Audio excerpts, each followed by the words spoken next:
Halo semuanya, selamat datang kembali di podcast kami, Menguak Wajah Smart Governance. Hari ini, kita akan menyelami sebuah topik yang sangat relevan. Bagaimana budaya kerja aparatur sipil negara atau ASN memengaruhi keberhasilan implementasi Smart Governance. Bersama kita sudah ada dua pemantik diskusi, ada Pak Cokro dan Bu Sinta. Halo Pak Bu, selamat datang di podcast kami. Ya, terima kasih Bu Rini atas undangannya. Senang sekali Ibu bisa datang ke sini hari ini. Serta ada dua narasumber ahli nih, ada Pak Budi dan Pak Ardi. Halo Bapak. Halo, Assalamualaikum, Bu Rini. Waalaikumsalam Bapak. Sehat Bapak? Alhamdulillah sehat. Oke, kita langsung aja nih sebagai pemantik pertama, Pak Cokro. Apa yang Anda lihat sebagai tantangan terbesar di lapangan dalam menerapkan smart governance, Pak? Oke, terima kasih ya Bu Rini. Jadi gini, tantangan terbesar itu ada pada budaya kerja yang bad practice. Banyak kasus yang menunjukkan bahwa sistem secanggih apapun tidak akan berjalan kalau mentalitas pelaksanaannya tidak berubah. Contoh yang paling ekstrim adalah jual beli jabatan seperti yang pernah terjadi di Kabupaten Klaten. Ini jelas-jelas merusak sistem merit yang seharusnya menempatkan ASN berdasarkan kompetensi, bukan kedekatan atau uang. Praktik ini menciptakan lingkaran setan di mana ASN yang membayar untuk posisi tertentu akan cenderung mencari cara untuk balik modal.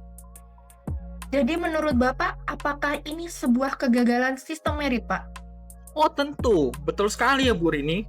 Sistem merit ini hanya bisa berjalan kalau ada integritas dari pimpinan.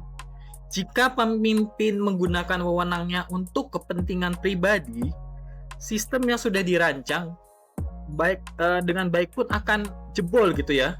Lalu ada juga masalah profesionalisme, ya. Jadi profesionalisme yang rendah seperti bolos kerja atau menyalahgunakan fasilitas negara. Iya, kita sering lihat ya berita-berita tentang ASN yang santai-santai di warung kopi, padahal masih jam kerja, Bu. Atau ada juga yang menggunakan mobil dinas untuk liburan, untuk mudik. Ya jelas toh, ini itu merugikan publik dan merusak citra ASN. Oke, terima kasih Pak Cokro. Kita beralih ke Bu Sinta nih. Kita sudah mendengar sisi gelapnya ya Bu ya. Sekarang menurut Bu Sinta, apa yang Ibu lihat sebagai praktik baik yang membuktikan bahwa ASN kita sebenarnya bisa berinovasi, Bu? Baik, terima kasih Bu Rini atas pertanyaannya. Saya coba jawab ya Bu.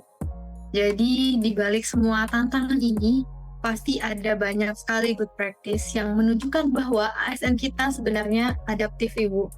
Contohnya, Kementerian PUPR yang menggunakan drone untuk membantu proyek infrastruktur. Ini adalah bukti nyata Smart ASN. Jadi mereka tidak lagi mengandalkan cara-cara manual yang membutuhkan waktu yang sangat lama. Ada juga BNPB dengan kebijakan satu petanya yang mengintegrasikan data dari berbagai kementerian seperti PUPR, kemudian BMKG, dan ini adalah contoh kolaborasi yang sangat luar biasa. Memutuskan ego sektoral demi respon penanganan bencana yang lebih cepat dan efektif. Seperti itu Ibu Rini.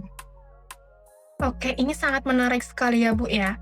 Jadi kita melihat ada dua sisi koin yang sangat kontras nih. Pak Budi, sebagai ahli manajemen ASN, mengapa praktik buruk seperti itu bisa terjadi Pak? Dan apa penyebab kegagalannya sebenarnya?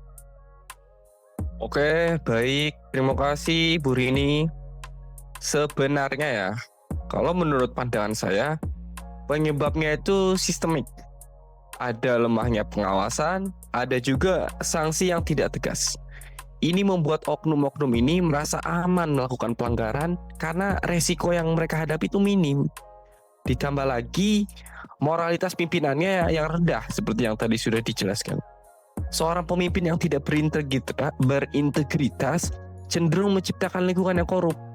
Mereka tuh menggunakan wewenang untuk keuntungan pribadi itu semena-mena, dan itu akan menular menjalar ke bawah. Begitu. Oke, jadi ini bukan sekedar masalah individu ya Pak ya, tapi masalah yang sistemik. Ya, bukan. Betul sekali. Ini masalah sistemik. Pencegahannya itu harus dilakukan secara sistemik pula. Kita perlu memperkuat sistem hukum dan pengawasan kita. Sanksi harus tegas, tanpa pandang bulu. Selain itu, mekanisme manajemen ASN juga harus diperbaiki. Misalnya, proses mutasi dan promosi harus transparan dan berbasis sistem merit tadi. Ya, dan semua ini harus terukur. Jangan lagi ada jalur belakang, jalur orang dalam untuk mendapatkan jabatan gitu. Begitu, Bu. Oke, terima kasih Pak Budi. Kita sekarang ke Pak Ardi nih. Kita lihat di kasus good practice, peran teknologi sangat sentral. Bagaimana teknologi bisa menjadi kunci untuk mengatasi masalah yang tadi disebutkan, Pak? Oke, jadi teknologi itu bukan sekedar alat saja ya, tetapi juga sebuah pendorong perubahan. Ambil contoh seperti Kemenkeu.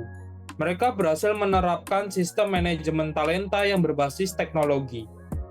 Dengan e-performance, penilaian kinerja menjadi lebih objektif dan transparan, memutus rantai nepotisme. Hasil penilaian ini langsung menjadi dasar untuk promosi, bukan lagi kedekatan personal. Jadi teknologi ini sebenarnya sangat membantu menegakkan sistem merit ya Pak ya? Betul sekali Mbak. Teknologi menciptakan akuntabilitas yang sulit dimanipulasi. Contoh lain untuk kasus disiplin kerja dengan sistem absensi biometrik atau facial recognition yang terintegrasi, ASN tidak bisa lagi memalsukan kehadiran. Ini memaksa mereka untuk lebih profesional. Oke, baik. Terima kasih Pak Ardi. Menurut Pak Budi, bagaimana nih agar praktik baik ini bisa menular ke unit kerja lain?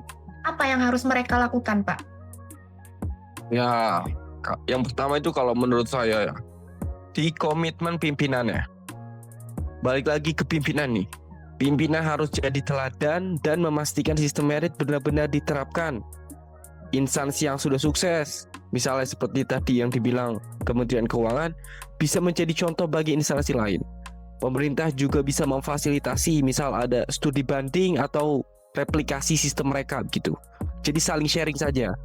Selain itu, membangun budaya meritokrasi sejati itu butuh waktu dan kesabaran. Tapi mau tidak mau ya harus dimulai sekarang. Gitu. Ya, terima kasih Pak Budi. Menurut Pak Ardi, apa nih Pak saran Anda agar semua ASN bisa menjadi smart ASN dan bisa adaptif terhadap teknologi, Pak? Yang pertama sih kalau menurut saya ya, harus ada investasi pada teknologi yang tepat. Lalu selain itu, juga harus ada program pelatihan yang berkelanjutan. ASN harus dibekali dengan kemampuan untuk mengoperasikan teknologi yang baru. Dan yang paling penting, hilangkan ketakutan akan perubahan. Bangun budaya di mana inovasi dihargai menjadi bagian dari penilaian kinerja. Jadikan inovasi sebagai cara untuk menyelesaikan masalah, bukan sekedar tugas saja gitu. Oke, baik Pak Ardi, terima kasih. Untuk Pak Cokro dan Bu Sinta, dari apa yang sudah kita dengar tadi, menurut Bapak dan Ibu apa yang bisa disimpulkan? Saya setuju dengan Pak Budi ya. Perubahan harus datangnya itu dari atas. Jika pimpinannya itu berintegritas, praktik buruk akan sulit berkembang. Dan saya juga yakin dengan dukungan teknologi yang tepat dan kemauan untuk berkolaborasi, ASN ini bisa menjadi kekuatan utama untuk mewujudkan smart governance. Seperti itu, Ibu. Oke, terima kasih Pak Cokro dan Bu Sinta. Jadi kita bisa menyimpulkan nih bahwa smart governance tidak hanya tentang teknologi yang canggih, tetapi juga tentang sistem yang kuat, profesionalisme, dan budaya ASN yang berintegritas. Terima kasih untuk Pak Budi, Pak Ardi, Pak Cokro, dan Bu Sinta atas waktunya. Terima kasih sudah Terima kasih semua. berkunjung ke podcast kami. Terima kasih atas diskusinya yang sangat mencerahkan ini. Ya. Ya, Terima kasih sampai juga, Bu jumpa Rini. kembali di podcast selanjutnya. Ya, sama-sama. Oke, terima kasih sudah semua. mengundang ya. Ya, Makasih. terima kasih semuanya. Oh.